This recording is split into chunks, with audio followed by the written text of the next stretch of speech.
যে না পুরুষগুলো মহিলাগুলো সবার মানসিকতা একটাই, যে রমজান মানে বেডি, মহিলা, মেয়ে, স্ত্রী, কন্যা সব বাজারে ছেড়ে দাও। এই অসভ্যতা, এই অসভ্যতা, এর চাইতে বড় অসভ্যতার কি হইতে? এটা মনে রাখবেন। এই যেই পুরুষগুলো নিজেদের স্ত্রী কন্যাদেরকে এইভাবে বাজারে ছেড়ে দিছেন, খোদার কসম, এত বড় রমজান, রহমত মাগফিরাতের এই মাস, নাজাতের এই মাসকে আপনি বৃদ্ধাঙ্গুলি দেখাইছেন। ইনশাআল্লাহ মনে রাখেন, আশা করা যায় হাসরের ময়দানে স্বামী স্ত্রী বাপ জি সবগুলার একসাথে টাঙ্গাইয়া ফিরবো, মনে একসাথে টাঙ্গাইয়া ফিরবে। মনে তুই নাফরমান স্বামী, তোমার জীবিত থাকাকালীন তোমার স্ত্রী বাজারে বাজারে রমজান মাসে ঘুরছে, তুমি কি করছো? তুমি বাপ তুমি কি করছো? হ্যাঁ, এটা আমরা মস্কারি বানাই নিছি। এক জোড়া জুতা, একটা থ্রি পিস, একটা সামান্য গহনা, সামান্য একটু কেনাকাটা, এর জন্য এত বড় রমজান আমরা বিসর্জন দিই। আল্লাহ আমাদেরকে বুঝ দান করে, আল্লাহ আমাদেরকে বিবেক দান করে আমার ভাই। অতএব আমার কথার মূল অংশ এটা, যে রমজানে এ কথা বুঝাইতে চাই যে আমাদের জীবনের দুটা অংশ, একটা হলো ঈমান, একটা হলো তাকওয়া। বলেন, ঈমান এবং তাকওয়া। তাকওয়া, এই দুই জিনিস অর্জন করিলে আমাদের ঠিকানা কোথায়? জান্নাত। আর এই তাকওয়া অর্জনের সর্বশ্রেষ্ঠ মাস, সুযোগ, মৌসুম, সিজন রমজান। রমজান, রমজানের রোজা, রমজানের তারাবি, রমজানের ইফতার, রমজানের সাহারি, রমজানের এতেকাফ, রমজানের শবে কদর, এই ছয়টা সবগুলোর মাধ্যমে, সবগুলো পূর্ণতার মাধ্যমে আপনার রমজান দামি হবে, আপনার তাকওয়া অর্জন হবে, আপনি জান্নাতের মেহমান হবেন। এই জন্য একটা জিনিস মনে রাখবেন, রোজা আলহামদুলিল্লাহ সবাই পালন করে মোটামুটি, তারাবি আলহামদুলিল্লাহ অধিকাংশ মুসলমান পালন করে, আদায় করে, ইফতার আদায় করে, সাহারি আদায় করে, শবে কদরের আশায় বেজর রাত্রিতে কাঁদে, দোয়া কান্নাকাটি করে। কিন্তু দুর্ভাগ্য হলো রমজানের পূর্ণতার জন্য কোরআন শরীফে সূরা বাকারার 183 নম্বর আয়াত থেকে 187 নম্বর আয়াত পর্যন্ত মোট 5টা আয়াতে আল্লাহ রমজানের উপরে বিস্তারিত আলোচনা করেছেন। করে আল্লাহ শেষ কথা বলছেন যে আমি এই কথাগুলো বিস্তারিত বলে তোমাদেরকে শুনাইলাম যেন সকলেই মুত্তাকি হইতে পারে। তো এই বিস্তারিত আল্লাহ বলছেন। আর সর্বশেষ যেই মাসআলা, যেই আমলের কথা আল্লাহ রমজান উপলক্ষে কোরআনে শেষ যেটা বলছেন সেটা হলো ইতিকাফ। ওয়ালা তুবাশিরুহুন্না ওয়া আনতুম আকিফুনা ফিল মাসাজিদ। আল্লাহ তাআলা বলছে, বান্দা রমজান মাসের রাত্রিবেলা স্বামী স্ত্রীর মিলামেশা আমি আল্লাহ অনুমতি দিলাম, তবে শেষ দশক যখন ইতিকাফের টাইম হবে তুমি ইতিকাফে চলে আসবা, তখন সেটাও নিষিদ্ধ করে দিলাম। অর্থাৎ শেষের 10 দিন তোমায় আমি আল্লাহ তোমাকে যেন একান্তই আমার ঘরে আমার কাছে চাইছি, তুমি আসো আমার কাছে থাকো। 10 দিনের মাথায় ঈদের চাঁদ উঠলে ধুয়ে মুছে পাক সাফ করে মুত্তাকি বানায়া জান্নাতি বানায়। এই জন্য এই একটা আমল বছরের পর বছর আমাদের ছুটে যায়, তাহলে আপনার পূর্ণ হইল কোন? হযরত আয়েশা রাদিয়াল্লাহু তাআলা আনহা বলছেন, নবীজি সাল্লাল্লাহু আলাইহি সাল্লাম মৃত্যু পর্যন্ত কোনদিন, যেদিন থেকে রমজান, যেদিন থেকে ইতিকাফ, সেই বছর থেকে নিয়ে ইন্তেকাল পর্যন্ত আল্লাহর নবী সাল্লাল্লাহু আলাইহি সাল্লাম কোন বছর রমজানের শেষ দশকের ইতিকাফ ছাড়েন নাই। হাত্তা তাওয়াফাহুল্লাহ, বুখারীর আবার মৃত্যু পর্যন্ত। সুম্মা ইতাকাফা আজওয়াজাহু বাদাহু, অতঃপর নবীজির স্ত্রীগণ, নবীজির 9 জন বিবি জীবিত ছিলেন, এর 9 জনই ওনারাও মৃত্যু পর্যন্ত ইতিকাফ করে গেছে। নবীর বিবিগণ পর্যন্ত কোনদিন ইতিকাফ ছাড়ে, সাহাবায়ে কেরাম ইতিকাফ ছাড়ে নাই। নবীজি সাল্লাল্লাহু আলাইহি সাল্লাম মাত্র 10 বছরে, কথাটা বুঝেন, মদিনায় থাকাকালীন 10 বছর, তো এর মধ্যে 9 বছর পূর্ণ আর 10ম বছর তিনি ইন্তেকাল করছেন। এই 9 বছরে মোট 57টি যুদ্ধ পরিচালনা করেছেন। কয়টা যুদ্ধ? নবীজি নিজে 27টা যুদ্ধে 9 বছরে সশরীরে অংশগ্রহণ করেছেন। কিন্তু এই 57টা যুদ্ধে একটা যুদ্ধ 9 বছরে শেষ দশকে হয় না। রমজানের শেষ দশকে কোন যুদ্ধ করে না। 17 রমজান যুদ্ধ হইছে, বদরের যুদ্ধ। মক্কা বিজয় করতে নবী রমজান মাসে, কিন্তু শেষ দশকের ইতিকাফ, শেষ দশক একটা যুদ্ধ তিনি যথাযথ গুরুত্ব দিয়ে ইতিকাফ। এজন্য আমার শায়েখের এটা কথা, আল্লামা মুফতি মুশতাকুর নবী সাহেব, ইমাম সাহেব, খতিব সাহেব, মুয়াজ্জিন সাহেব, খাদেম সাহেব, প্রত্যেকের জন্য ইতিকাফ করা উচিত। খতিব সাহেব বছরের পর বছর বলবেন আপনার সময় হবে কোন দিন। ইমাম সাহেব বছরের পর বছর বলবেন আপনার সময় হবে কোন দিন। আপনি আখিরাতে যাবেন না। এটা একটা রমজানের বৈশিষ্ট্য, রমজানের একটা বিশেষত্ব, রমজানের আবহাওয়া, রমজানের পরিবেশ মনে হয় যেন ইবাদত আমলের জন্য খুব অনুকূল। আল্লাহরই কুদরত। রমজানের চাঁদ উঠলেই মনে হয় যেন ভিন্ন বাতাস, ভিন্ন আবহাওয়া পৃথিবীতে শুরু হয়। ফলে একেবারে পাষাণদিল মানুষ, গাফেল মানুষ, তারাও ইবাদত আমলের দিকে ঝুঁকে, মানসিকতা বাড়ে। এই জন্য আল্লাহ তাআলা রমজানকে আলাদাভাবেই ইবাদত আমলের জন্যই সাজাইছে এবং নিজের হাতে সাজাইছে। 11 মাসের চলমান যে আমল, আল্লাহর ইবাদত সারা বছরের, সেগুলো তো আছেই, তো অতিরিক্ত স্পেশালি আরো 6টি বিশেষ আমল দ্বারা আল্লাহ তাআলা রমজানকে বিশেষভাবে সাজিয়েছে। 1 নাম্বার হলো পূর্ণ 1 মাস রোজা। 2 নাম্বার হলো পূর্ণ 1 মাস তারাবি। 3 নাম্বার হলো পূর্ণ 1 মাস ইফতার। 4 নাম্বার হলো পূর্ণ 1 মাস সাহারি, মানে ভোর রাত্রে যে খাবার খায় সাহারি, এটাও ইবাদত। 5 নাম্বার হলো শেষ 10 দিন, মানে শেষ দশক, ইতিকাফ। 6 নাম্বার হলো শেষ দশকের বেজর রাত্রিগুলোতে শবে কদরের তালাশ, শবে কদরের আশায় ইবাদত। এই কয়টা হইল? এই 6টা। এই 6টা নতুন আমল।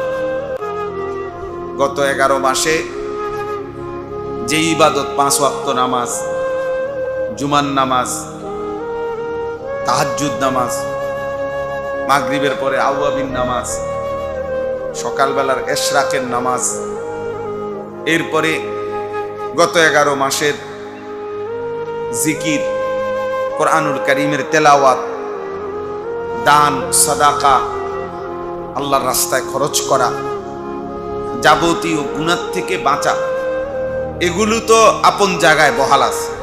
মানে এগুলোর হুকুম তো কি যেমনে আছে, এটা আছেই, এখনো আছে। আর অতিরিক্ত এই 6টি আমল দিয়ে আল্লাহ তাআলা ইবাদত এর মাধ্যমে রমজানকে সাজাইছে। তাহলে এর দ্বারা এই কথা স্পষ্ট, আল্লাহ তাআলা বান্দার কাছে রমজান মাসে প্রত্যেকটা প্রত্যেকটা বান্দার কাছে আল্লাহর চাওয়া যে তার জীবনে যেন গত 11 মাসের চাইতে রুটিন, তার জীবনের রুটিনটা ভিন্ন হয়। অর্থাৎ গত 11 মাস ঘর সংসার, বাজার, ব্যবসা, চাকরি, উপার্জন, আমার জীবনের চলাফেরা, কাজকর্ম যেমন ছিল, আমার যেন রমজান মাস আসলে বোঝা যায় যে আমি একটু ভিন্ন প্রস্তুতি নিছি। অর্থাৎ রমজান উপলক্ষে আমি আমার দুনিয়াবি ব্যস্ততা কমাই দিলাম, আখিরাতের ব্যস্ততা বাড়াই। আগের চাইতে আমি বেশি কোরআন তেলাওয়াত করব, আগের চাইতে বেশি জিকির করব, আগের চাইতে বেশি দোয়া করব, আগের চাইতে আগে আগে মসজিদে আসব, নামাজ পড়বো, ইবাদত করব। আল্লাহর ইবাদতের মধ্যে, গুনাহমুক্ত থাকার মধ্যে জীবনটা কাটাবো। এটা আল্লাহ তাআলা বান্দার কাছে চায় এবং আমাদের জন্য এটা উচিত। হাদিসের মধ্যে আছে আম্মা জান আয়েশা রাদিয়াল্লাহু তাআলা আনহা, নবীজির স্ত্রী, তিনি বলছেন রাসূলুল্লাহ সাল্লাল্লাহু আলাইহি ওয়াসাল্লাম, কানা রাসূলুল্লাহ সাল্লাল্লাহু আলাইহি ওয়াসাল্লাম ইয়াজতাহিদু ফিল আশরিল আওয়াখির মিন রমাদান মা লা ইয়াজতাহিদু ফি গায়রি। রমজানের শেষ দশক এত বেশি পরিমাণ মেহনত নবী করতেন যা তিনি সারা বছর করতেন। তাহলে সারা বছর নবীজি ইবাদত আমলের জন্য যতটা মেহনত করতেন, রমজানের শেষ দশক তার চাইতে বেশি, দ্বিগুণ, অনেক বেশি পরিমাণ মেহনত করতেন। এক কথা মানে সব কিছুর ক্ষেত্রে, ইবাদত, নামাজ, জিকির, তেলাওয়াত, রোজা, তারাবি, সব কিছুর ক্ষেত্রে আল্লাহ নবী সাল্লাল্লাহু আলাইহি ওয়াসাল্লাম ইবাদত আমলের মাত্রা বাড়াইতেন, প্রচন্ড ভাবে বাড়াইতেন। রমজানের চাঁদ উঠবার সময় হইলে হযরত সালমান ফারসি রাদিয়াল্লাহু তাআলা আনহু থেকে বর্ণিত, নবীজি সাল্লাল্লাহু আলাইহি ওয়াসাল্লাম রমজানের একদম শুরু লগ্নে যখন চাঁদ উঠবে, শাবান মাসের শেষ দিন, লম্বা সাহাবাদের সামনে রমজানের গুরুত্বের উপরে খুতবা দিতেন, বয়ান করতেন, নসিহত করতেন এবং বলতেন, সর্বপ্রথম যে শব্দটা বলতেন নবী, যে তোমাদের মাথার উপরে কাদ আযাল্লাকুম শাহরুন আযীম, একটা মহান মাস, শ্রেষ্ঠতম মাস তোমাদের মাথার উপরে ছায়া বিস্তার করছে, অর্থাৎ আগমন করছে। এই এক কথাই বলছেন, শাহরুন আযীম। নবীজি বলছেন তোমাদের সামনে আসতেছে, আগমন করতেছে একটি শ্রেষ্ঠতম সুমহান মাস, শাহরুন আযীম। শাহরুন আযীম কোরআনুল কারীমের মধ্যে নির্দিষ্ট কিছু জিনিসের ক্ষেত্রে আল্লাহ আযীম শব্দ ব্যবহার করছেন। যেমন কোরআন, এটার ব্যাপারে আল্লাহ বলছেন যে কোরআনুন আযীম। আমাদের নবীজি সাল্লাল্লাহু আলাইহি সাল্লামের জীবন, এইটার ব্যাপারে আল্লাহ তাআলা বলছেন ওয়া ইন্নাকা লাআলা খুলুকিন আযীম। আপনার জীবন, আপনার আখলাক, আপনার জিন্দেগি সর্বশ্রেষ্ঠ, কোরআন সর্বশ্রেষ্ঠ, আল্লাহ নিজে সর্বশ্রেষ্ঠ। ওয়াহুয়াল আলিয়্যুল আযীম, আল্লাহ নিজে আযীম। সুবহানা রাব্বিয়াল আযীম, এই যে আমরা বলি, আল্লাহকে বলি। তাইলে আরবি ভাষায় অনেকগুলো শব্দ দিয়ে বড়, মহান, শ্রেষ্ঠ বুঝায়। তন্মধ্যে সবচেয়ে বেশি পূর্ণাঙ্গ বুঝায় এলে এই শব্দটা দিয়ে, আযীম। আযীমের চাইতে বড় কিছু নাই। তাহলে আল্লাহ তাআলা কোরআনকে যেমন বলছেন আযীম, নিজেকে বলছেন আযীম, ঠিক আল্লাহ নবী সাল্লাল্লাহু আলাইহি ওয়াসাল্লাম এই রমজান মাসকেও বলছেন আযীম। কাদ আযাল্লাকুম শাহরুন আযীম, রমজান সর্বশ্রেষ্ঠ মাস, আযীমুশ শান মাস। আমরা বলি অনেক সময় এই শব্দটা, আযীমুশ শান মাহফিল, মানে অনেক মর্যাদাবান মাহফিল। তো রমজান মাসও আযীমুশ শান মাস, অনেক বেশি মর্যাদাবান মাস। এজন্য প্রথম কথা এটা মনে রাখতে হবে, রমজানকে আল্লাহ তাআলা স্পেশালি সাজাইছেন, অতিরিক্ত ইবাদত দিয়ে সাজাইছেন।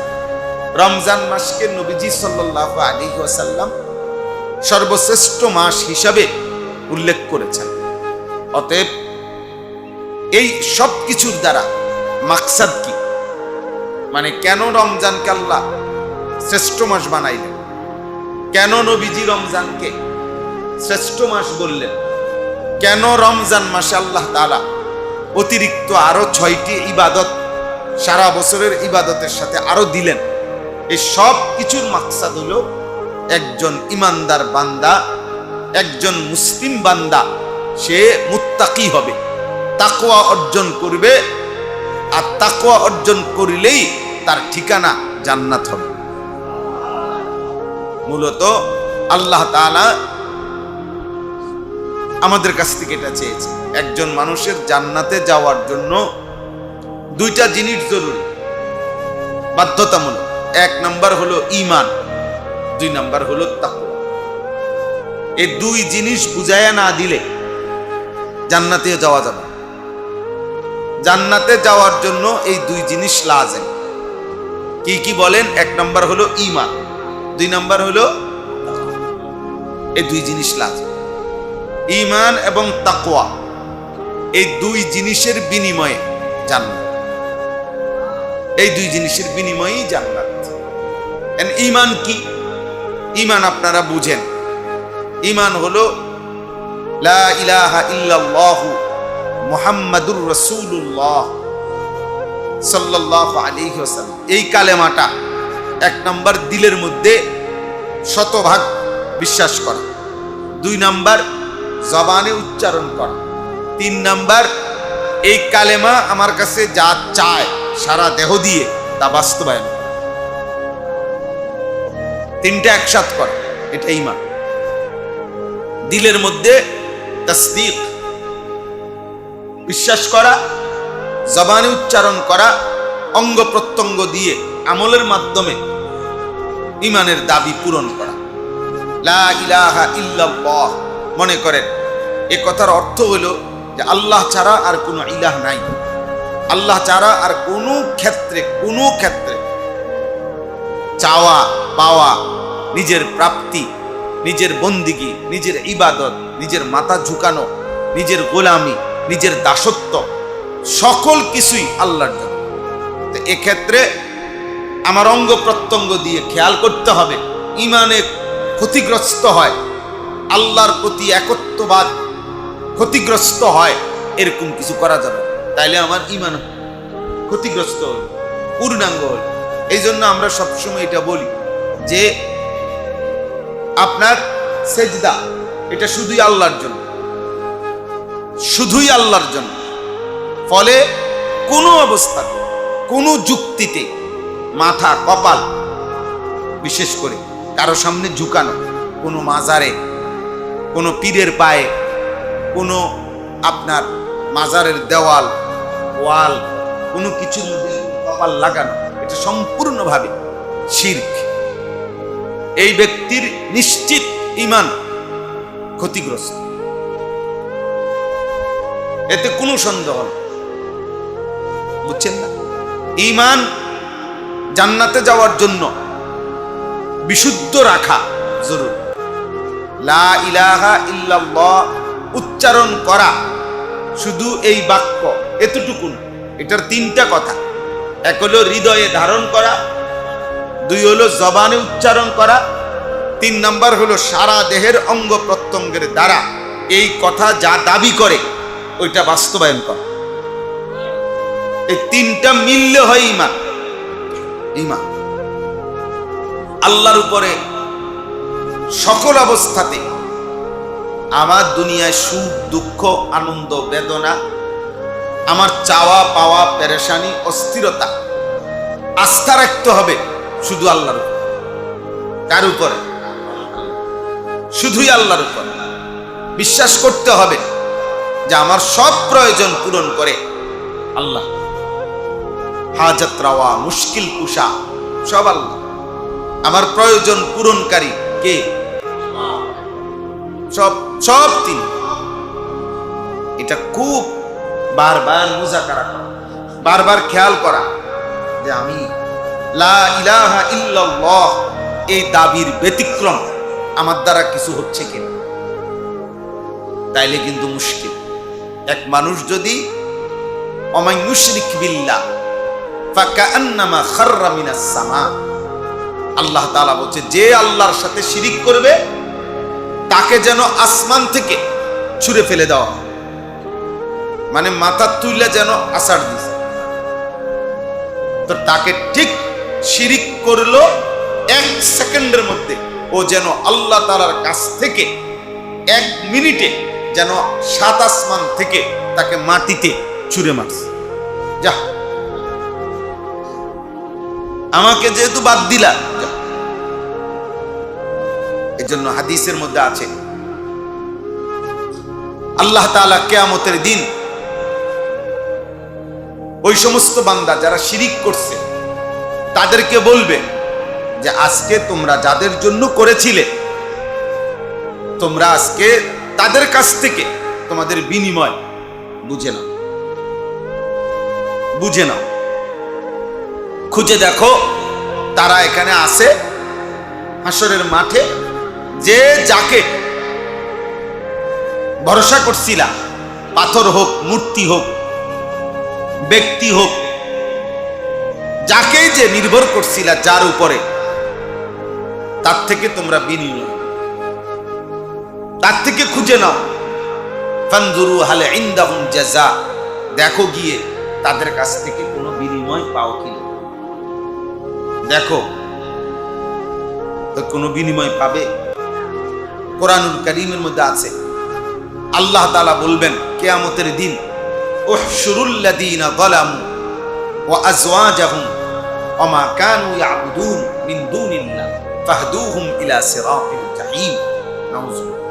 আল্লাহ তাআলা কিয়ামতের দিন ফেরেশতাদেরকে বলবেন প্রত্যেক পাপীকে আরো 2 জন সহ একত্র করো। 1 পাপীকে, 2 এই পাপ কাজে তার সঙ্গী যে ছিল সেই সঙ্গীকে, 3 এই পাপ কাজ করতে গিয়ে সে যার উপরে নির্ভর করেছে তাকে। এই 3 জনকে একসাথ করো, পাপী, পাপীর সঙ্গী এবং সে যার উপরে ভরসা করে নির্ভর করে আমি আল্লাহকে বাদ দিয়ে শিরিক করেছে, গুনাহ করেছে, পাপ করেছে, তাকে একসাথ করো। করে এই 3 জনকে একত্রে জাহান্নামের রাস্তা দেখায়। ফাহদুহুম ইলা সিরাতিল জাহিম। 3 জনকে জাহান্নামের পথ দেখাও। কঠিন বিষয়। তো কোনো চিন্তা করিস না, আমি আছি, শুধু ফিট শোয়াইয়ালা, হ্যাঁ, যা দরকার আমি, পুলিশ মামলা এগুলো আমি দেব। এই যে নির্ভরতা দিয়ে দিয়ে যারা সন্ত্রাসী পালে, চাঁদাবাজ পালে, ক্যাডার পালে, মাস্তান পালে, এই নাফরমানগুলো কি হবে? এদের পাপের অন্যায় করতে গিয়ে এরা নির্ভর করছে এই ব্যক্তির উপর। কিয়ামতের দিন তাকেও একসাথ করে জাহান্নাম পাঠাবে। নাউযুবিল্লাহ। ওয়াকিফুহুম ইন্নাহুম মাসউলুন মা লাকুম লা তানাসাবুন বাল হুমুল ইয়াওমা মুস্তাসলিমুন। কিয়ামতে আল্লাহ তাআলা তাদেরকে একত্রে ফেরেশতাদেরকে বলবে পাপী, পাপীর সঙ্গী এবং সে যার উপরে ভরসা করত তাকে একসাথ করে দাঁড় করাও। আমি আল্লাহ জিজ্ঞেস করব, আল্লাহ তাআলা জিজ্ঞেস করবেন তুই পাপ করলা কেন, তুমি তাকে সহযোগিতা করলা কেন, তোমার উপরে সে ভরসা করলো কেন। আরেক কোরআনুল কারীমের মধ্যে আছে ঈসা আলাইহিস সালামকে পর্যন্ত আল্লাহ জিজ্ঞেস করবে যে তোমাকে যে তারা আল্লাহর পুত্র বলছে, খ্রিস্টানরা শিরিক করলো আমি আল্লাহর সাথে, তোমারে বলছে আল্লাহর বেটা, তুমি বলছো কিনা বলো। কোরআন শরীফে আছে ঈসা আলাইহিস সালাম বলবে রব্বুল আলামিন আমার 24 ঘন্টা আমি হায়াতে যতক্ষণ ছিলাম আমি ভেতরে কি বলছি, বাইরে কি বলছি, আমি জবানে কি বলেছি, আমার কলিজার ভিতরে কি ছিল, আপনি সব জানেন। আপনি জানেন মাওলা, আপনি সাক্ষী। আমি আপনাকে সাক্ষী রেখে বলতেছি, আমি একবারের জন্য আমার অন্তরে কিংবা জবানে আমি তাদেরকে কোনোদিনও বলি নাই এমন কথা। তারা সম্পূর্ণ আমার উপরে মিথ্যা অপবাদ দিয়েছে। তাহলে কি বুঝালো? খুদ ঈসা নবীকে পর্যন্ত আল্লাহ জিজ্ঞেস করেন যে আপনি উত্তর দেন, আপনি জবাব। এজন্য শিরিক থেকে বাঁচা এবং এই কথাটাও খেয়াল করা যে আমার উপরে ভর করে কেউ যেন গুনাহ না করে, আমার উপরে ভরসা করে, আমার উপরে নির্ভর করে কেউ যেন গুনাহ না করে। আমি গুনাহ করব না, আমি গুনার সঙ্গী হব না, এবং আমার উপরে নির্ভর করে কেউ গুনাহ করতে পারবে না।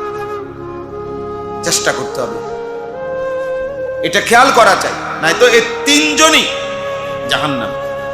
আল্লাহ বলবেন মা লাকুম লা তানাসারুন, এই তিনজনকে আল্লাহ বলবে যে কি হলো তোমাদের, তোমরা একজন আরেকজনকে সাহায্য করছো না কেন? দুনিয়াতে না তোমরা সাহায্য করছিলা, এখন করো।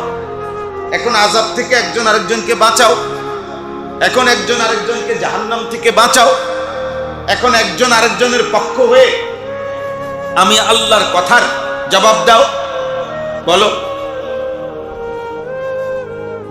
তো বাল হুমুল ইয়াউমা মুস্তাসলিমুন, আল্লাহ বলে বরং সকলেই আমি আল্লাহর কথার সামনে, জিজ্ঞাসার সামনে মাথা নত।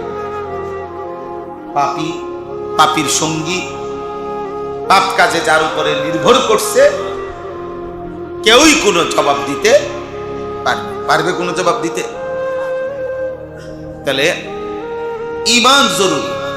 মুহাম্মাদুর রাসূলুল্লাহ কালেমার এই দ্বিতীয় অংশ না, এই অংশের দাবি হলো আমার কাছে যে আমার মাথার চুল থেকে পায়ের নখ, আমার জিন্দিগি, আমার ঘর, আমার সংসার, আমার জীবন চলার সবকিছু রাসূলুল্লাহ সাল্লাল্লাহু আলাইহি ওয়াসাল্লামের সুন্নাত মোতাবেক, নবীজির তরিকা মোতাবেক, নবীজির তরিকা মোতাবেক।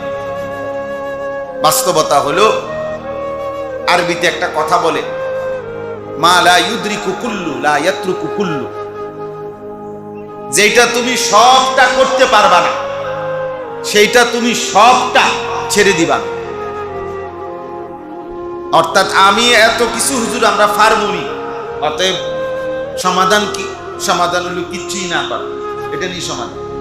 এই আমাদের সমস্যা যে হুজুর আপনারা তো অনেক কিছু বলেন, সব কি আর আমরা পারবনি? তো এই কথা বইলা উনি কিছুই করেন না। নিয়ম তো এটা, নিয়ম তো হলো তোমার দ্বারা যদি পুরাটা নাও হয় কিছু করো। এই জন্য আমি সব সময় এটা বলি, রাসূলুল্লাহ সাল্লাল্লাহু আলাইহি ওয়াসাল্লামের সুন্নাত আমাদের প্রত্যেকের জন্য লাজিম। আমরা প্রত্যেকের একটা একটা করে চেষ্টা করা উচিত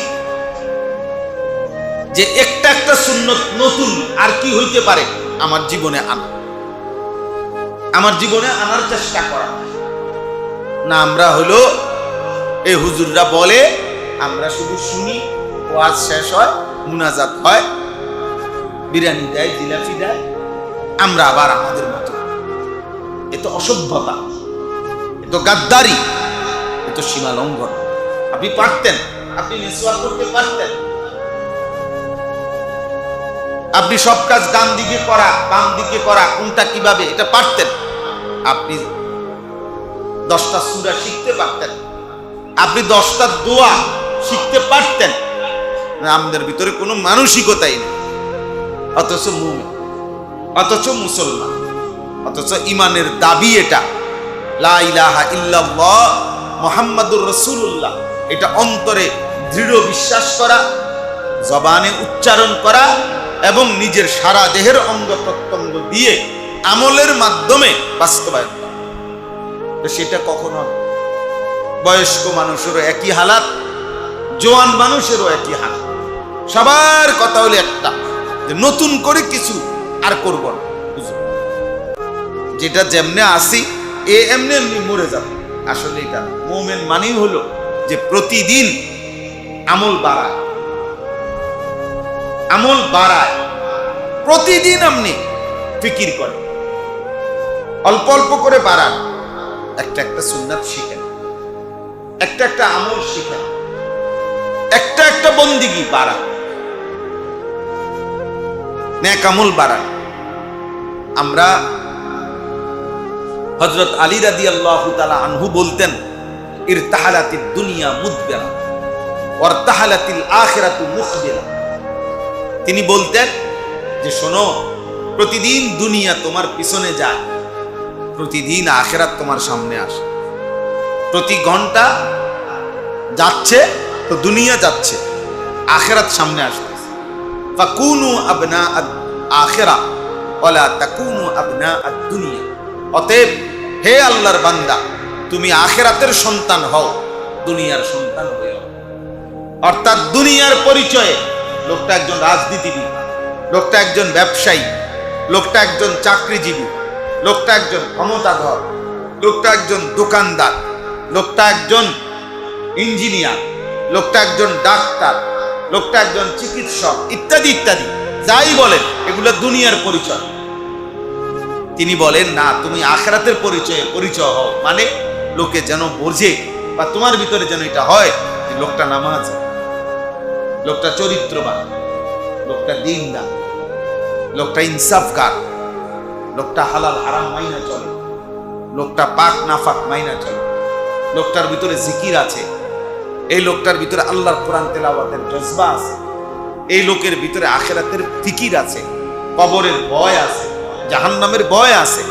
এই যে আপনার কথাবার্তা, চলাফেরা, আচরণ, লেনদেন দ্বারা যেন এটা বোঝা যায়, বোঝা যায়। আমার একজন আপনজন আছে, বড় ব্যবসায়ী, বাজারে নাম করা ব্যবসায়ী। উনি বলছেন যে গত 27 বছরে আমি এই ব্যবসা করতে গিয়ে কোটি কোটি টাকার ব্যবসা, কিন্তু 27 বছরের ভিতরে কোনোদিন কোনো ওয়াক্ত নামাজ জামাত মিস হয়েছে, উনি বলেন যে আমার মনে হয় না, মনে হয় কোনোদিনও মিস হয়। এই রোগ শোক অসুখ ব্যারাম কোনো কিছুতে মিস, আল্লাহ করাইছে, বেঁচে আছেন এখন। তাইলে আমি প্রথম বললাম আখিরাতের জন্য, জান্নাতের জন্য, জাহান্নাম থেকে বাঁচার জন্য ঈমান জরুরি। প্রথম কি জরুরি বলেন? ঈমান জরুরি। ঈমানের দুইটা অংশ, একটা হলো লা ইলাহা ইল্লাল্লাহ, আরেকটা হলো মুহাম্মাদুর রাসূলুল্লাহ। লা ইলাহা ইল্লাল্লাহর দাবি কি? লা ইলাহা ইল্লাল্লাহর দাবি হলো জীবনের সব ব্যাপারে আল্লাহকে মানা, আল্লাহর উপরেই নির্ভর করা, আল্লাহর দিকেই ফিরে যাওয়া, আল্লাহর কথাই মনে পড়া, আল্লাহর কথাই মনে পড়া। সুখ হোক, দুঃখ হোক, আনন্দ হোক, বেদনা হোক, চাওয়া পাওয়া প্রত্যাশা সব আল্লাহর কাছে, আল্লাহর কাছে। আল্লাহই আল্লাহ, তিনিই তিনি, তিনি ছাড়া আর কেউ নেই। সুখের বেলায়ও আর কেউ নেই, দুঃখের বেলায়ও কি নাই, দিতে দিলেও আল্লাহ ছাড়া কেউ নাই, না দিলেও আল্লাহ ছাড়া কেউ, আল্লাহ। আর 2 নাম্বার হলো মুহাম্মাদুর রাসূলুল্লাহ, মানে জীবনের মধ্যে প্রিয় নবী সাল্লাল্লাহু আলাইহি সাল্লামের সুন্নাত তরিকা একটা একটা করে আমাদের জীবনের মধ্যে আনা। মাস্টার সাহেব এই লাইটটা বন্ধ করে যাচ্ছে, আমার একেবারে চোখে পড়ে। জি, তো এটা দরকার আমাদের। তাহলে আমরা 1 নম্বরে হলো ঈমান আমাদের জরুরি। আমরা চেষ্টা করব আমার ঈমানের মধ্যে যেন কোনো শিরিক না হয়, আমার ঈমানের মধ্যে যেন কোনো খেলাফে সুন্নাত না। প্রতিনিয়ত দেখেন, চেষ্টা করা উচিত। আমি সব সময় বলে গেছি, আপনাদের এখানে আমি 10 বছর ছিলাম, 10 বছর আমি চিৎকার করে গেছি মুসল্লিদেরকে। কাজেই মনে রাখেন, হাসরের ময়দানে কোনো নয়ছয় করবেন, কবরে গিয়া কোনো রকম লুকোচুরি করবেন যে শুনি নাই, বুঝি নাই, জানি নাই এটা বলতে পারতেন। আমরা ওলামায়ে কেরাম আপনাদের কাছে বিস্তারিত বার বলেছি যে কোনোভাবে যেন ঈমানের মধ্যে শিরিক না হয় এবং রাসূলুল্লাহ সাল্লাল্লাহু আলাইহি সাল্লামের সুন্নতের খেলাফ জীবন যেন না। আপনারা যদি কদর কোনোভাবেই না করেন সেটা আপনাদের বিষয়। আমরা বলছি আপনাদের, আজও বললাম যে আপনাদের প্রত্যেকের দায়িত্ব চুল, চেহারা, লেবাস, পোশাক, চলাফেরা, পেশাব পায়খানা, ঘুম, আহার, নিদ্রা, বাজার, সংসার, উপার্জন, প্রত্যেক ক্ষেত্রে নবীজির সুন্নত আছে, নবীজির তরিকা আছে। এটা কি জেনে নেওয়া এবং ওই অনুপাতে একটু একটু করে হলেও নিজের জীবনে বাস্তবায়নের চেষ্টা। রাসূলুল্লাহ সাল্লাল্লাহু আলাইহি ওয়াসাল্লাম বলছেন, সুন্নাত মোতাবেক একটি আমল অসংখ্য অগণিত বিদআত মন গড়া নিজের থেকে চালু করা তার চাইতে হাজার কোটি গুণ বিদআত চালু করার চাইতে উত্তম সুন্নাত মোতাবেক একটা আমল। একেবারে বাম পাও দিয়া মসজিদে বাথরুমে প্রবেশ করা, এটা সুন্নত। এইটার দাম সুন্নতের ব্যতিক্রম লক্ষ কোটি আপনার মেহনত, যেটা সুন্নত না, নবীজির তরিকার সাথে মিলে না, এইটার চাইতে এটার দাম বেশি। এই বাম পাও দিয়া বাথরুমে ঢুকে এটার দাম বেশি, কারণ এটা সুন্নাত। এটা সুন্নাত। নামাজের সালাম ফিরাইয়া, 5 ওয়াক্ত ফরজ নামাজের সালাম ফিরিয়ে 3 বার আস্তাগফিরুল্লাহ এটা পড়া, আস্তাগফিরুল্লাহ আস্তাগফিরুল্লাহ আস্তাগফিরুল্লাহ, এই 3 বার বলা, এই সময় এইটার দাম ওই কাবা শরীফের ইমাম লক্ষ বছর দোয়া মুনাজাত করার চাইতে বেশি। কারণ এটা হলো উনার দোয়া আর এটা নবীজির সুন্নাত। এটা নবীজির সুন্নাত, এটার দাম বেশি। আপনার হুজুর ইমাম সাহেব, আপনার খতিব সাহেবের বাংলা মুনাজাত একটা সুর দিয়া মানে করে হোতাইয়া লাগে, আপনি বুঝেন না? আপনার কান দাইয়া বাসাইয়া লাইছে, মনে কান দেখাইতে খালে নামাই দিছে। কিন্তু এই সব কিছুর চাইতে আপনার এই দাম বেশি। 3 বার ইস্তিগফার। কেন? এটা কে পড়ছেন? নবীজি সাল্লাল্লাহু আলাইহি ওয়াসাল্লাম। জানাজার নামাজে 3 নম্বর তাকবীর দিয়া মাইয়িতের জন্য যে দোয়াটা পড়ে, আল্লাহুম্মা গফির লি হাইয়িনা ওয়া মাইয়িতিনা, এই দোয়া এটার দাম খোদার কসম ওই জানাজার সালাম ফিরাইয়া সারা বিশ্বের যত পীর বুজুর্গ, ওলি, খতিব, ইমাম একত্র কইরা আমনের বাপের লাগে মুনাজাত দেওয়া চাইতে 100 কোটি গুণ বেশি দাম এই নামাজের মধ্যে দোয়া এটা পড়ে। 1 কোটি গুণ বেশি দাম, 1 কোটি গুণ বেশি, 100 কোটি গুণ বেশি দাম। পৃথিবীর সমস্ত পীর বুজুর্গ বাইটটা আমনের বাপের কবর দিয়া দিলেও তার চাইতে দাম বেশি। কারণ এটা রাসূলুল্লাহ সাল্লাল্লাহু আলাইহি সাল্লাম কি করছেন? কথা বলেন না? আল্লাহুম্মা গফির লি হাইয়িনা ওয়া মাইয়িতিনা ওয়া শাহিদিনা ওয়া গায়িবিনা ওয়া সগীরিনা ওয়া কাবীরিনা ওয়া যাকারিনা ওয়া উনসানা, আল্লাহুম্মা মান আহইয়াইতাহু মিন্না ফাআহইহি আলাল ইসলাম ওয়া মান তাওয়াফাইতাহু মিন্না ফাতাওয়াফাহু আলাল ঈমান। এটা কে পড়ছেন? নবীজি সাল্লাল্লাহু আলাইহি সাল্লাম। এটা দাম বেশি। আপনি এটা পারেন না, আপনি এটা শিখেনও না, আপনার কোনো মানসিকতাই নেই। হুজুর মুনাজাত দেন, হুজুর মুনাজাত, হুজুরি মুনাজাত, ব্যস্ত কেবল এটা নিয়ে ঝগড়া করে, এটা নিয়ে কাজ্জা করে, এটা নিয়ে দলাদলি করে, ফতুয়া দেন। আশ্চর্য কথা, রাসূলুল্লাহ সাল্লাল্লাহু আলাইহি সাল্লাম এটা পড়ছেন, আপনি এটা পড়েন? এটা পড়েন। যারা মক্কা মদিনায় আপনার প্রত্যেক ওয়াক্ত নামাজের পরে জানাজা হয়, মসজিদে হারামে, মসজিদে নববীতে, নাকি প্রতি ওয়াক্তের পর ওনারা জানাজার এই তৃতীয় তাকবীর দিয়া যে দোয়াটা পড়ে, এরা অনেক লম্বা দোয়া পড়ে। এই আমরা এখন যেটা পড়লাম এটা ছাড়াও আরো দোয়া আছে নবীজি পড়ছেন, সেগুলোও পড়ে, কিন্তু সেটা নামাজে পড়ে।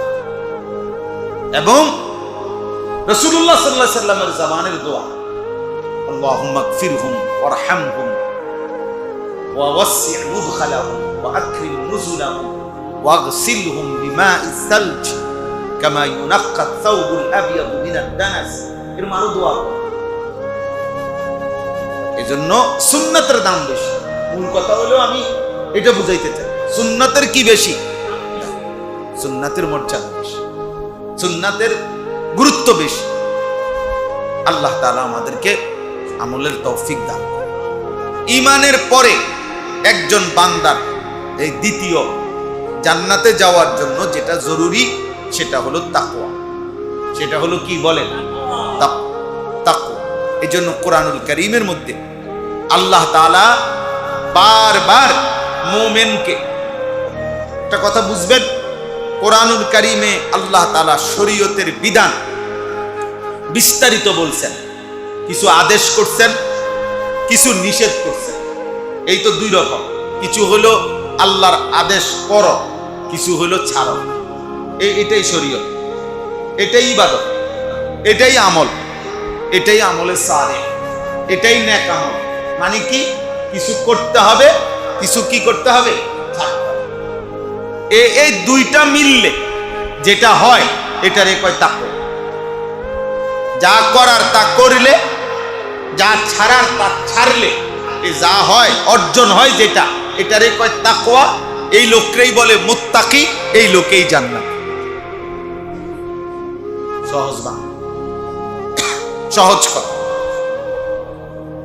আল্লাহ তাআলা পুরা কোরআনুল কারীমের মধ্যে এই কথাটা সংক্ষেপেও বলছেন, বিস্তারিতও বলছেন। সংক্ষেপে বলছেন ইত্তাকুল্লাহ, তাকওয়া অবলম্বন করো, ইত্তাকুল্লাহ। এটার মধ্যেই ওই সবটা অন্তর্ভুক্ত। তাকওয়া অবলম্বন করো, অথবা আপনি যদি বলেন আল্লাহকে ভয় করো, এই আল্লাহকে ভয় করো এই কথার মধ্যে দুই অংশ। এক, যা পালন করার তা পালন করো, যা ছেড়ে দেওয়ার তা কি ছেড়ে দাও।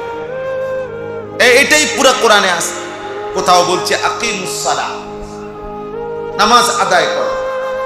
আবার কোথাও বলছে হুররিমাত আলাইকুমুল মাইতা ওয়াদ-দাম ওয়া লাহমাল খিনজির, তোমাদের জন্য মৃত জিনিস হারাম করা হলো, রক্ত হারাম করা হইল, শুকরের গোশত হারাম করা হইল। এটা নিষেধ করল। ওয়ালা তাকরাবুজ জিনা, ব্যভিচারের কাছেও যেও না, এই যে নিষেধ করা হলো। ওয়ালা তাকরাবুল ফাওয়াহিশা, অশ্লীলতা বেহায়াপনার কাছেও যেও না। হ্যাঁ, এইভাবে ওয়ালা তাকরাবু মালাল ইয়াতীম, ইয়াতীমের মালের কাছেও যেও না, মানে ইয়াতীমের মাল ভক্ষণ করো না, খেয়ানত করো না। এইভাবে কিছু নিষেধ, কিছু কি আদেশ।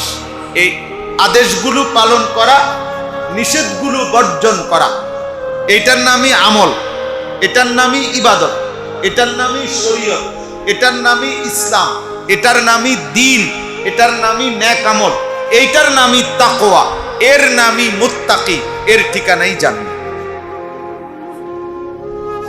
আর আল্লাহ তাআলা এটা আমাদের কাছে চায় যে বান্দা আগে ঈমান ঠিক করো, ঈমান ঠিক করার পর এবার জীবনভর মৃত্যু পর্যন্ত তোমার দায়িত্ব হলো তাকওয়া।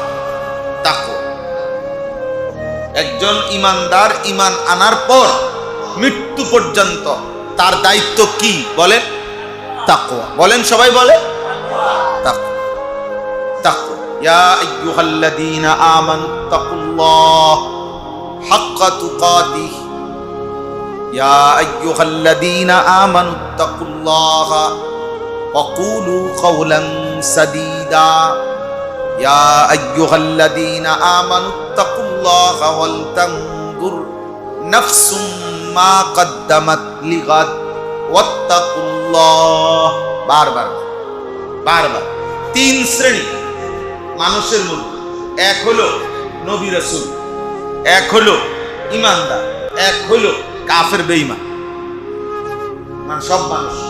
তো আল্লাহ কোরআনুল কারীমে নবীকে আলাদা বলছে, আপনি তাকওয়া অবলম্বন করেন। আল্লাহ কোরআনুল কারীমে ইমানদারদেরকে আলাদা বলছেন, তাকওয়া অবলম্বন করো।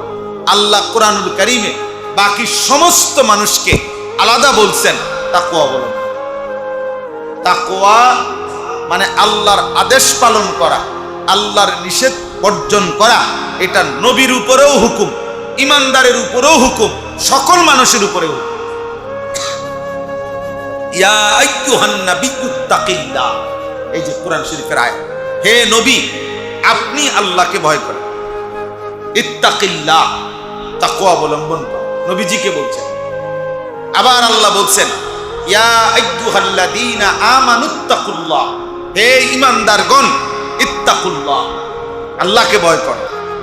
আবার আল্লাহ বলছেন ইয়া আইয়ুহান নাসুত্তাকু রাব্বাকুম, হে লোক সকল, হে মানব মণ্ডলী, হে মানুষ, তোমরা আল্লাহকে ভয় করো। তাহলে বাস্তবতা এটাই, আমরা আসলেই স্বাধীন না, আমরা স্বাধীন না, হতেই পারি না। আমরা আল্লাহর অধীন, আমরা আল্লাহর অধীন। পৃথিবীর প্রত্যেকটা মানুষ আল্লাহ তাআলার অধীন, এই কায়নাত আল্লাহ তাআলার অধীন। এই সৃষ্টি জগতের প্রত্যেকটা নড়া চড়া এক বিন্দু বিসর্গ আল্লাহ তাআলার অধীন, আল্লাহ তাআলার অধীন। অতএব সৃষ্টিকর্তাকে না চিনা আল্লাহকে চিনে না, সৃষ্টিকর্তাকে চিনে না, বানানেওয়ালাকে চিনে না, রিজিক দাতাকে চিনে না, অনুগ্রহকারীকে চিনে না, লালন পালনকারীকে চিনে না, তার আনুগত্য করে না, অথবা এটা বোঝে না, এতে কোনো মানুষের, এই মূলত কোনো মানুষের। এই জন্য যে বাবা যে মা তার সন্তানকে তার পরিবারকে আল্লাহ চিনাইতে পারে না, মালিক চিনাইতে পারে নাই, আল্লাহর সাথে সম্পৃক্ত করতে পারে নাই, অমূলত তার পরিবারের কোনো হক আদায় করে।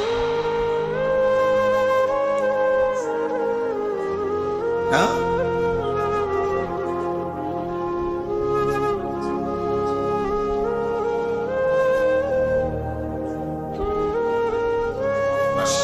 আচ্ছা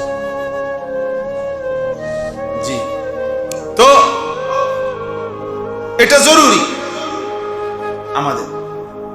আমরা যদি আমাদের সন্তানকে দিই না চিনি, আল্লাহ না চিনি, আখিরাত না চিনি, পরে মানুষই বানাইতে পারি। কারণ আল্লাহ তাআলা নবীকে বলছেন ইত্তাকি, আল্লাহকে ভয় করে। আল্লাহ ইমানদারদেরকে বলছেন আল্লাহকে ভয় করে। আল্লাহ মানুষকে বলছেন আল্লাহকে ভয় কর। তাইলে প্রত্যেকের কাছে দাবি আল্লাহ, প্রতিটা সৃষ্টি মানুষের কাছে আল্লাহর চাওয়া আল্লাহকে ভয় কর, আল্লাহকে চিনো। আল্লাহকে চিনে না, এটা মানুষ কেন? এটা মানুষ কেন বলে? কোরআন শরীফে আছে আপনার কারুন জামানার পৃথিবীতে আল্লাহ তাআলার সবচেয়ে বেশি সম্পদ যাকে দিছিলেন, কোরআনে ডাইরেক্ট আয়াত আছে, কারুন যখন তার লোক নিয়া, জনবল নিয়ে এবং তার শান শওকত নিয়া যখন রাস্তায় বাইর হইত, তো তার স্বর্ণ রৌপ্য হীরা মণি মুক্তা জহরত রেশমি পোশাক এবং তার এই বিশাল বহর দেইখা দুই পাশে মানুষ তাকাইয়া অসংখ্য লোক আফসোস করত, মনে মনে কামনা করত যে হায় আল্লাহ যদি তার মতো সম্পদ আমাদের কবি। কিন্তু ঠিক যেদিন রাত্রিবেলা গভীর রাতে আল্লাহ তাআলা কারুনকে তার সমস্ত বাড়ি ঘর স্বর্ণ রৌপ্যের ভান্ডার সহ জীবন্ত মাটির নিচে দাফন করে দিছে, তো পরের দিন যখন দেখছে কারুন তার সবকিছু নিয়ে নিশ্চিন্ন হয়ে গেছে, তো কোরআন শরীফে স্পষ্ট আছে, তখন ওই মানুষগুলো সেদিন আল্লাহ তাআলার শুকর আদায় করে বলছে, আল্লাহ আপনার কোটি প্রশংসা যে আপনি আমগরে তার মতো বানান নাই, তার মতো কি করেন নাই, নাই তো গত রাত্রে তার মতো পরিণতি তো আমাদেরও কি। ওয়ালাউলা আন ইয়াকুনান নাসু উম্মাতান ওয়াহিদা লাজাআলনা লিমান ইয়াকফুরু বিররহমান সুকুফাম মিন ফিদ্দা। আল্লাহ তাআলা বলেন, আমার ঈমানদার বান্দা যাদেরকে আমি বলছি আখিরাত দেব, যাদেরকে আমি বলছি জান্নাত দেব, আমার ইচ্ছা তো ছিল দুনিয়া তাদেরকে কিছুই দেব না, সবটাই আখিরাতে দেব। কিন্তু দুনিয়া যদি কিচ্ছু না দেই তাহলে আমার ঈমানদার বান্দা আবার একটু বেশি রাগ হয়ে যাবে, মনে কষ্ট পাইব, আমি আল্লাহর উপরে হয়তো ভরসা আস্থা কমে যাবে। এই ভাবনা যদি আমি আল্লাহ না ভাবতাম তাহলে ঈমানদারের চোখের সামনে পৃথিবীর সমস্ত কাফের বেঈমানের ঘরগুলো, সিঁড়িগুলা, ছাদগুলা স্বর্ণ রৌপ্য দিয়ে আমি বাধাই করে দিই। কোরআন শরীফের আয়াত। ঈমানদারকে কিছুই দিতাম না, দুনিয়া দুনিয়া। আল্লাহ বলেন, আমি চাইছিলাম এমন যে প্রয়োজনে তাদের ঘর, তাদের ছাদ, তাদের সিঁড়ি ও মাআরিজ, সিঁড়িগুলো পর্যন্ত আমি আল্লাহ স্বর্ণ রৌপ্য দিয়ে বাঁধাই করে দিতাম। আমি এটা চেয়েছিলাম যে ঈমানদারকে কিছুই দেব না, দুনিয়া টোটালি দেব না, শুধু কোন রকম জীবনটা বাঁচ, জীবনটা বাঁচ। এই জন্য ভাই এটা মনে রাখা চাই, তাকওয়া আমাদের জন্য জরুরি। একজন আমরা এখানে যারা বসছি তারা মুসলমান, কিশোর যুবক ছেলে, তোমরাও মুসলমান, তোমরাও মুসলমান। দিন শেষে এটাই সত্য, এটাই বাস্তবতা, কাফের বেঈমান কাউকেই ছাড়বে না। প্রতিনিয়ত আমরা এটা বলি। এই যে ইসরায়েল, আমেরিকা এই মুহূর্তে এই অগণিত মিসাইল বোমা ফেলতেছে, এরা আলাদা আলাদা, এমন না যে শুধু যারা হুজুর, যারা দাড়ি টুপিওয়ালা, যারা পাঞ্জাবিওয়ালা, যারা নামাজ পড়ে মুসলমানদের মধ্যে তাদেরকে মারতেছে। বিষয়টা এমন না, বরং মুসলিম পরিচয় যার পাসপোর্টে আছে, যার আইডি কার্ডে মুসলমানের পরিচয় আছে, যার রক্তে হোক জবানে হোক ইসলাম যে বলে, সেই এই বেঈমানদের কাছে সেই দুশমন। এবার দাড়ি আছে না নাই, পাঞ্জাবি না শার্ট, নামাজ পড়ে না না পড়ে, খারাইয়া মতে না বৈশা মতে, হালাল খায় না হারাম খায়, ওদের কাছে এটার দরকার নেই। তুই মুসলমান কিনা সেটা তো, মুসলমান হইলেই গুলির মুখে বোমার মুখে পড়তে হবে, বোমার মুখে পড়তে হবে, এটাই সহজ হিসাব। আমরা যেদিন আসছি রবিবার দিন, ওই দিনই ফ্লাইট সব বন্ধ হয়ে গেছে। আমরাও এয়ারপোর্টে আসছি,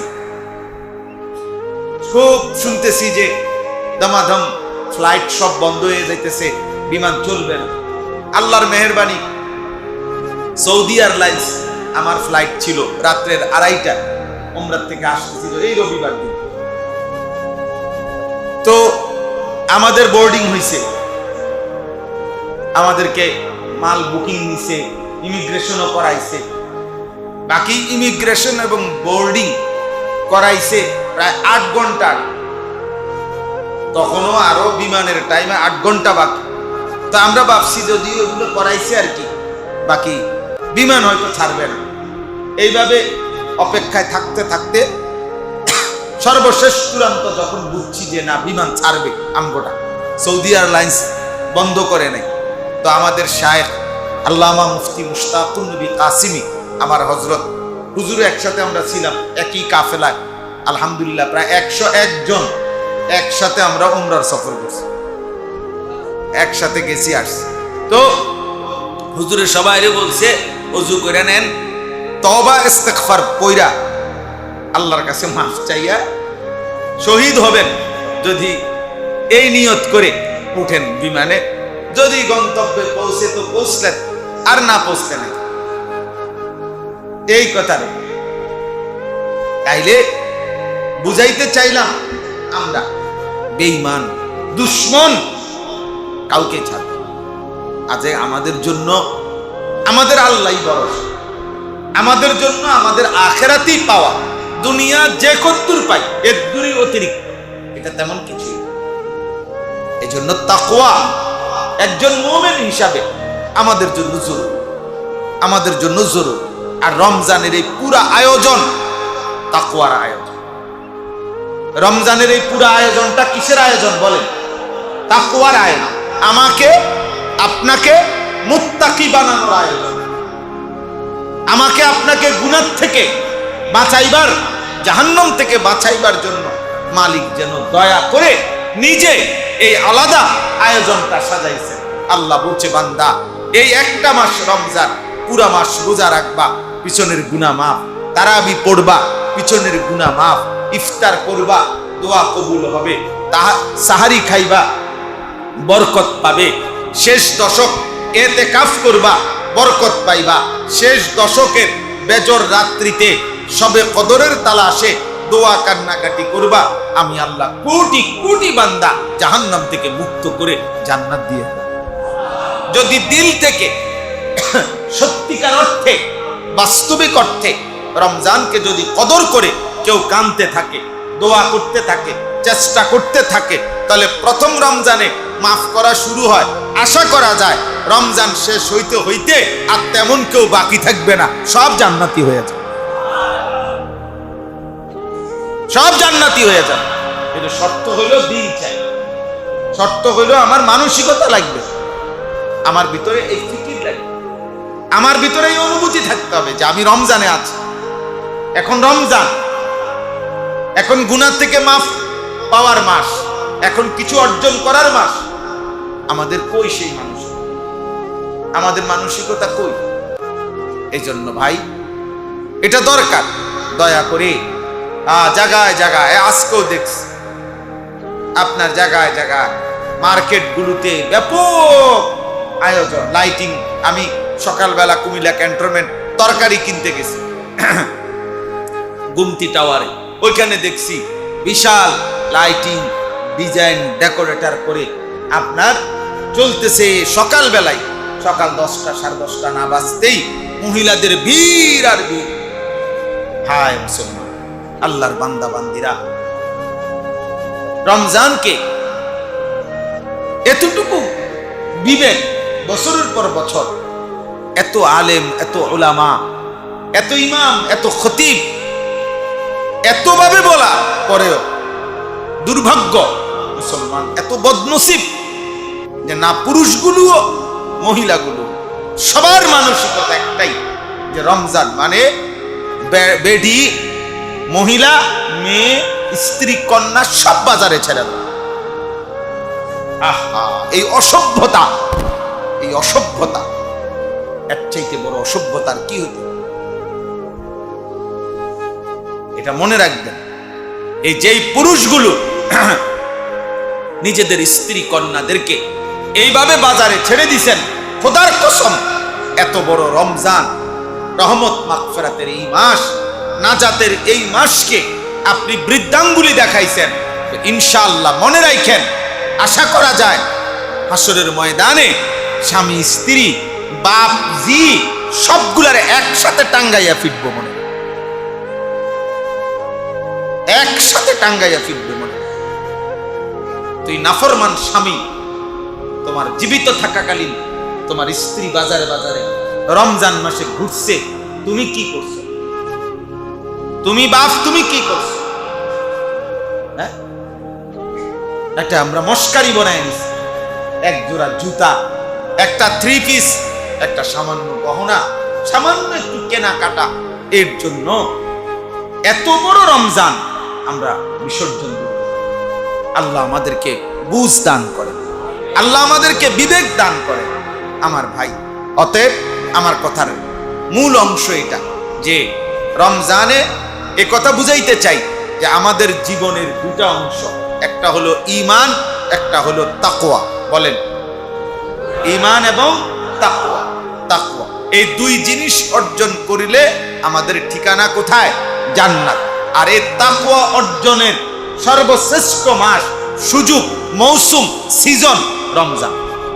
রমজান, রমজানের রোজা, রমজানের তারাবি, রমজানের ইফতার, রমজানের সাহারি, রমজানের এতেকাফ, রমজানের শবে কদর, এই 6টা সবগুলোর মাধ্যমে, সবগুলো পূর্ণতার মাধ্যমে আপনার রমজান দামি হবে, আপনার তাকওয়া অর্জন হবে, আপনি জান্নাতের মেহমান হবেন। এজন্য একটা জিনিস মনে রাখবেন, রোজা আলহামদুলিল্লাহ সবাই পালন করে মোটামুটি, তারাবি আলহামদুলিল্লাহ অধিকাংশ মুসলমান পালন করে, আদায় করে, ইফতার আদায় করে, সাহারি আদায় করে, শবে কদরের আশায় বেজর রাত্রিতে কাঁদে, দোয়া কান্নাকাটি করে। কিন্তু দুর্ভাগ্য হলো রমজানের পূর্ণতার জন্য কোরআন শরীফে সূরা বাকারার 183 নম্বর আয়াত থেকে 187 নম্বর আয়াত পর্যন্ত মোট 5টা আয়াতে আল্লাহ রমজানের উপরে বিস্তারিত আলোচনা করেছেন। করে আল্লাহ শেষ কথা বলছেন যে আমি এই কথাগুলো বিস্তারিত বলে তোমাদেরকে শুনাইলাম যেন সকলেই মুত্তাকি হইতে পারে। তো এই বিস্তারিত আল্লাহ বলছেন। আর সর্বশেষ যেই মাসআলা, যেই আমলের কথা আল্লাহ রমজান উপলক্ষে কোরআনে শেষ যেটা বলছেন সেটা হলো ইতিকাফ। ওয়ালা তুবাশিরুহুন্না ওয়া আনতুম আকিফুনা ফিল মাসাজিদ।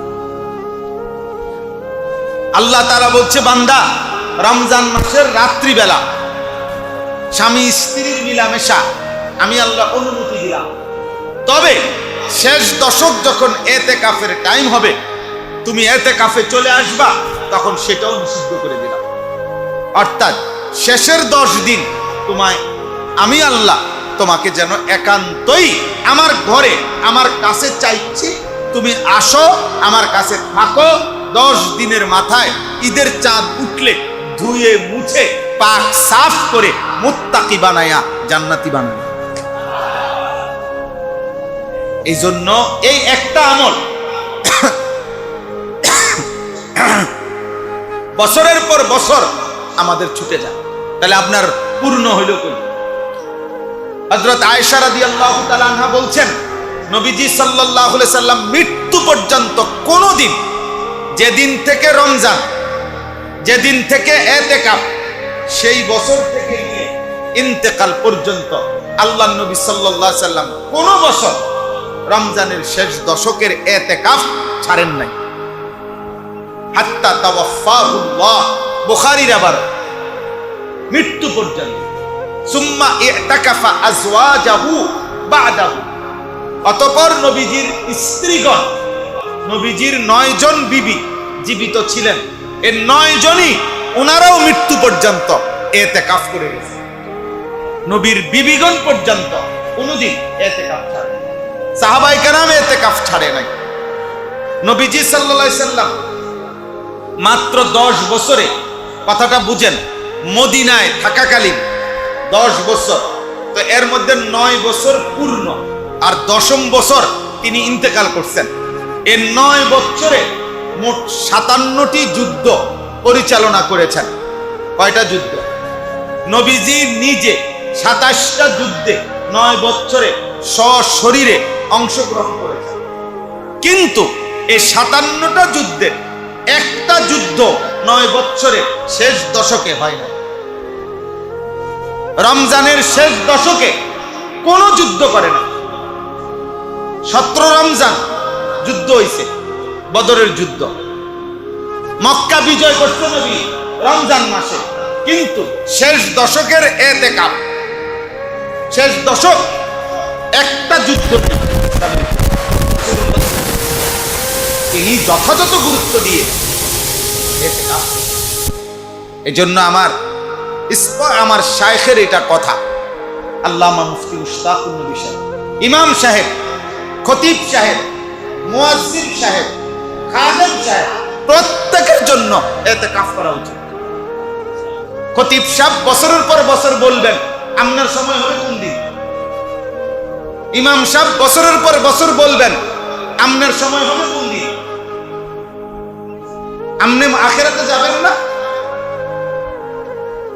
আপনি রাসূলুল্লাহ সাল্লাল্লাহু আলাইহি সাল্লামের চাইতে বেশি ব্যস্ত?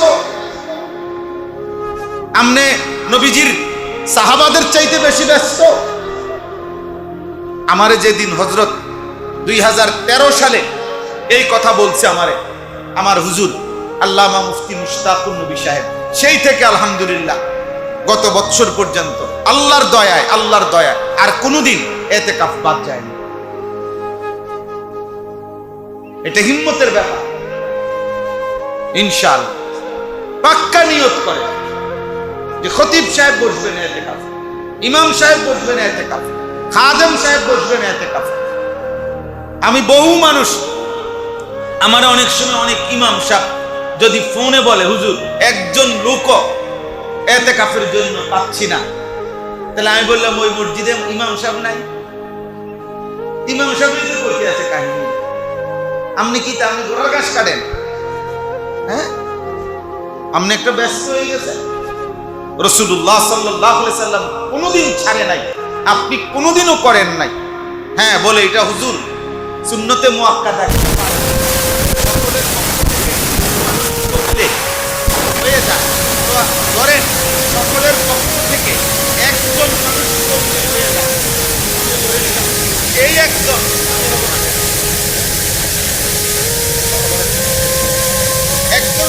হয়ে যায়, ঠিক আছে, সেই একজন প্রত্যেক বছর অন্য মানুষের দোকান আমি বলবো আচ্ছা আমি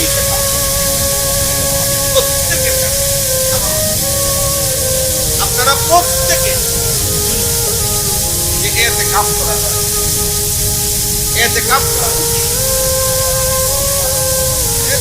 গোটা মহল্লাবাসী যত নেক আমল করে সমস্ত নেক আমলের সওয়াব এতে কাজকারী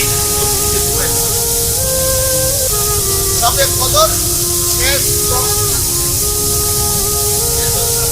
সবে কদর দেন দিয়েই দাও, রাতে দুটালা দেও কার সন্ধ্যায় দাও। আল্লাহ সবে কদরের মর্যাদা ফজিলত যেই রাত্রে যেই সময়ে দেও না কেন, যখনই দেন আল্লাহর কাছে যখনই দেয় এটা নিশ্চিত ইতিকাফ যে ব্যক্তি করে মসজিদে পরে না দিয়া কোন সিস্টেম 21 তারিখ হোক, 23 তারিখ হোক, 25 তারিখ হোক, 28 তারিখ হোক, 29 তারিখ হোক, সন্ধ্যা রাত্রে হোক, মাঝরাইতে হোক, শেষ রাইতে হোক, আল্লাহ সবে কদরের মর্যাদা মনে করেন এখন দিতেছে যে এই সময় যে টাইমে দাও ইতিকাফ তারিখ আল্লাহ বল কাছে সেজন্য বলে বান্দা আমারে না দিয়া আমি যাইবে, আল্লাহ বলবে আমি বলছি তোমার দিতাম। আল্লাহ আমাদেরকে তৌফিক দান করুন। এটা দরকার আপনার, এটা দরকার। জওয়ান ছেলেরা ইতিকাফে বসা উচিত, মাঝবয়সীরা ইতিকাফে বসা উচিত। আল্লাহ আমাদেরকে তৌফিক দান করেন।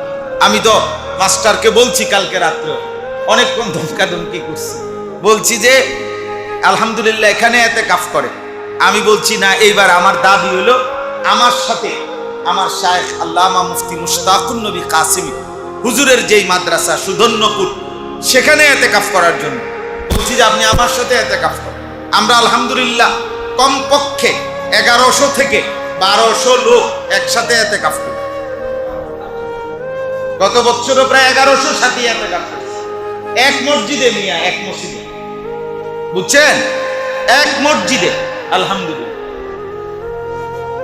হ্যাঁ, কমপক্ষে 50 জন মানুষ এমন আছে যারা কাইন্দা বলছে আমার ওই একটা সিটের ব্যবস্থা করে দেন। নাই, কোনো সিট নাই, সিঁড়ির তলে দিয়ে যে একটু জায়গা আছে ওইখানেও 4-5 জন মানুষ থাকে। ওই সিঁড়ির তলে যে একটু জায়গা থাকে না ওইটার মধ্যেও মানুষ থাকে। 5 তলা মসজিদ, ভরপুর মসজিদ। আলহামদুলিল্লাহ, আপনাদের দাওয়াত রইল, একদিন গিয়ে দেখে আসবো। আল্লাহ তাআলা আমাদেরকে তৌফিক দান করেন। অতএব আজকে শেষ কথা এটা, আমাদের এই মাদ্রাসা, আমি 10টা বছর এই মসজিদে থাকাকালীন বারবার এই মাদ্রাসার খোঁজ খবর আমি নিছিলাম, চেষ্টা হয়েছে, বিভিন্ন পারিপার্শ্বিকতা ছিল, প্রতিকূলতা ছিল, অনেকবারই উদ্যোগ নিয়ে এই মাদ্রাসাটা সুন্দরভাবে চালু করা যায় না। আলহামদুলিল্লাহ আজকে আইসা এটা অনেক খুশি লাগলো যে ছেলেদেরকে দেখলাম, হাফেজ সাহেবকে দেখলাম, মাদ্রাসাটা চালু হয়েছে। বলেন আলহামদুলিল্লাহ, বলেন আলহামদুলিল্লাহ। দেখেন একটা কথা মনে রাখবেন, শুধু আল্লাহর কোরআন যেখানেই তেলাওয়াত হয় ওই জায়গা, ওই পরিবেশ, ওই মহল্লা নিশ্চিত দামি হয়ে যায়।